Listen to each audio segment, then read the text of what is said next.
Hey, what's going on, y'all? This is DaveTV out at the Vans Warped Tour 2015, San Antonio, Texas. 21st anniversary of the Warped Tour. Night Argent out of Washington joining us here. How you doing, fellas? Good. Doing good. I'm going to try to at least get everybody to say something. Why don't we try? You can tell us who you are, maybe what you do. We'll start with you. My name's Zach, and I play the drums. My name's Jeff. I play guitar. I'm Chase. I'm vocals. Shane, I'm on keys. And my name's Evan, I'm the bassist. How long have you guys been on the Warped Tour? Have you started in Pomona, or you just been on recently? It's been in 8-9 days now, right? We started the second day of Warped Tour, and we've been on ever since then. How long are you going to be on the tour? Today's actually our last day of this first leg that we're on, and then we come back the 1st of August, and we play 8 stops there as well. How did you get involved? We were actually in the Ernie Ball's Battle of the Bands competition this year, and so we won the competition, and they let us on for this trip. We played one show last year in Auburn. That was part of the competition, and then we ended up playing down in Hollywood with the competition, the Final Four, and we ended up winning that, thankfully, and then now they put us on, so it's been a really cool experience. That's hard work, man. Y'all got to push those gigs to get up the ladder into that whole category, man. Do you have a lot of I guess the best word for it would be community of bands where you play that push a scene, or is it cutthroat, one man for himself? You know, how does that work?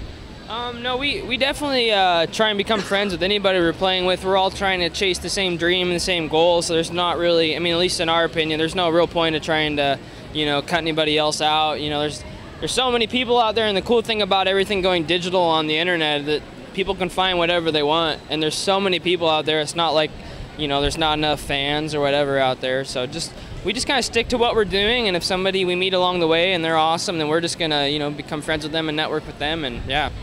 It's we're shows based out of Austin.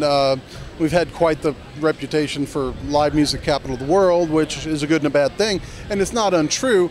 But I think the music fans, unfortunately, get to be a little spoiled because we are full of tons of great music, undoubtedly.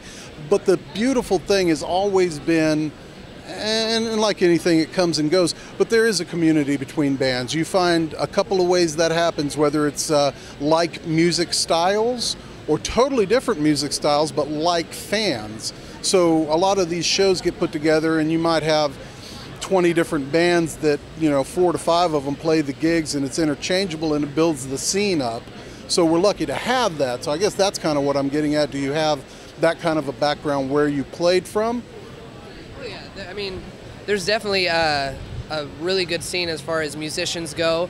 All of us had played in different bands in our hometown, and that's kind of how we came across each other, was through that.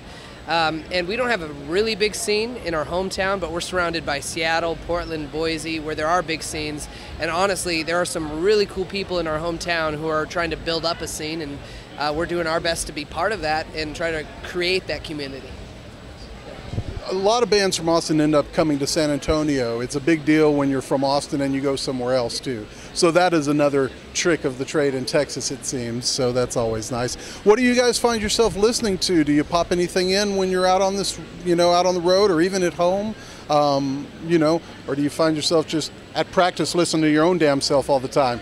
I mean, personally, I don't really listen to our music unless we're getting ready for a show, or, you know, prepping to go hit the studio. I know that some of our band favorites, we've definitely fallen in love with Imagine Dragons, X Ambassadors, AWOL Nation, just anybody who has that big sound, but also when it comes live, they just completely pull it off to a whole nother level. That's definitely our favorite thing. So I think live music is my preferred method. I try to listen to recorded stuff or the websites and stuff, but if I can't see that you mean it or don't mean it, it doesn't matter near as much, you know. And then once you've made that connection, then yeah, you're going to get the CD, or, you know, buy it digitally, whatever your favorite thing is. So speaking of, do you guys have any input on how things have shifted and it's kind of all over the map, where of course everyone's digitally listening to music now? Some people are going the path of making albums again.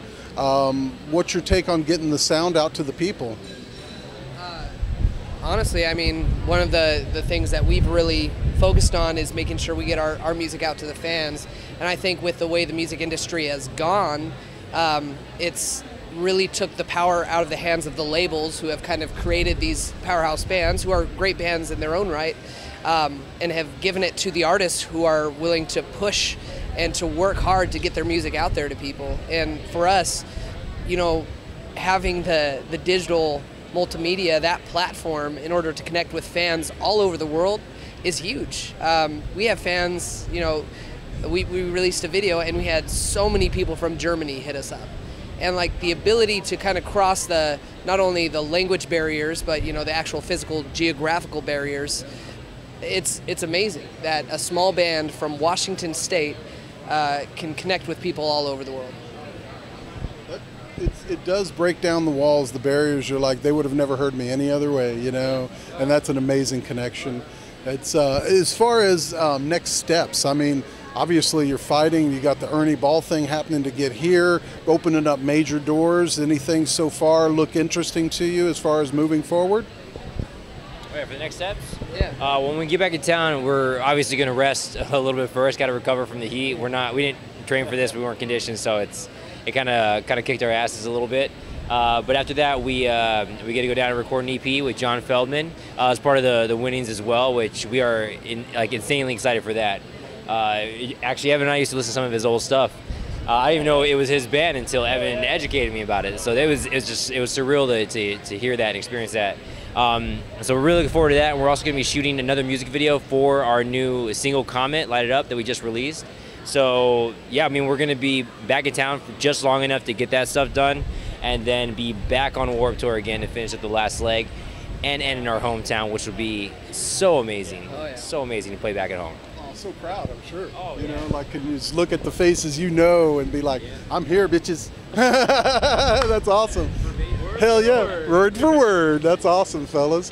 Well, very cool, man. I wish you the best of luck, and I'm glad to have met you guys. I will look you up and check it out and preach the gospel to my DaveTVers peoples. There you go. You got it. And I hope you have a great, you know, rest of the time between now and then. Get good and rested to kick ass on the other end of this tour, man. There you go. Thanks a lot. Night Argent, folks. Check them out, y'all.